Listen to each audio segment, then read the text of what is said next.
ದೇಶಕ್ಕೆ ಒಂದು ಕಾನೂನು ಆದ್ರೆ ರಾಮನಗರಕ್ಕೆ ಒಂದು ಕಾನೂನು ಯಾವಾಗಲೂ. ಸೊ ಇದು ಒಂದೇ ವಿಷಯ ಅಂತಲ್ಲ, ನನಗೆ ಸಾಕಷ್ಟು ಸರಿ ಹೇಳಿದೆ.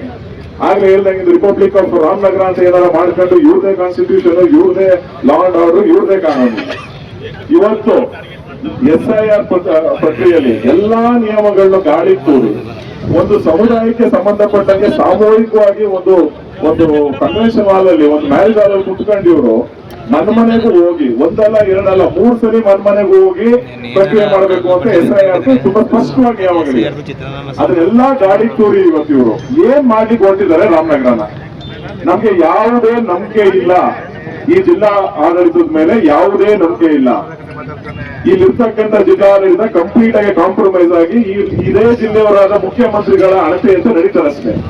ಸೊ ನೇರವಾಗಿ ಹೇಳಕ್ ಬಯಸ್ತೇನೆ, ಇಲ್ಲಿ ನಡೀತಿರ್ತಕ್ಕಂಥ SIR ಪ್ರಕ್ರಿಯೆಯನ್ನ ರಾಜ್ಯ ಚುನಾವಣಾ ಆಯೋಗ ಅಥವಾ ರಾಷ್ಟ್ರೀಯ ಚುನಾವಣಾ ಆಯೋಗ ನೇರವಾಗಿ ಇದು ಉಸ್ತುವಾರಿ ವಹಿಸ್ಕೊಂಡು ಮಾಡ್ಬೇಕು. ಇಲ್ಲಾಂದ್ರೆ ನಮ್ಗೆ ಯಾವುದೇ ನಂಬಿಕೆ ಇಲ್ಲ, ನಮ್ಗೆ ನ್ಯಾಯ ಸಿಗ್ತದಿಲ್ಲ ಅಂತ ಈ ಶೇಷದ ಶಾಸಕ ಅವ್ರ ಅಳತೆಯಂತೆ ಇಲ್ಲಿ ನಡೀತಾ ಇದೆ.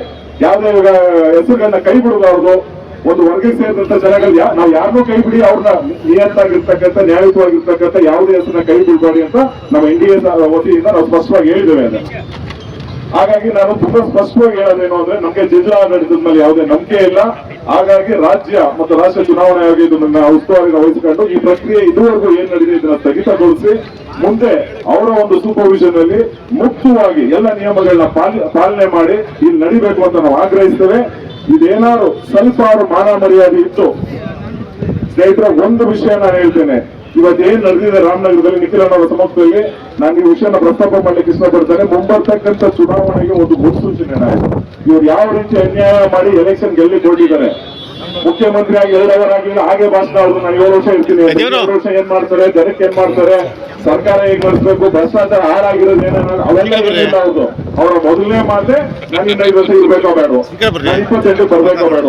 ಸೊ ಆ ನಿಟ್ಟಿನಲ್ಲಿ ಹೇಳ್ತಾ ಇದ್ದೀನಿ, ಈ ಪ್ರಕ್ರಿಯೆಯನ್ನ ದುರುಪಯೋಗ ಪಡಿಸ್ಕೊಂಡು ಮುಂಬರ್ತಕ್ಕಂಥ 28 ಚುನಾವಣೆಗೆ ಗೆಲ್ಲೋ ನಿಟ್ಟಿನಲ್ಲಿ ಅವ್ರು ಏನೇನ್ ಬೇಕು ಎಲ್ಲ ಅವ್ಯವಹಾರಗಳನ್ನ ಮಾಡ್ಕೊಂಡು ಇದೊಂಥರ ಭಯೋತ್ಪಾದನೆ ಇದ್ದಂಗೆ.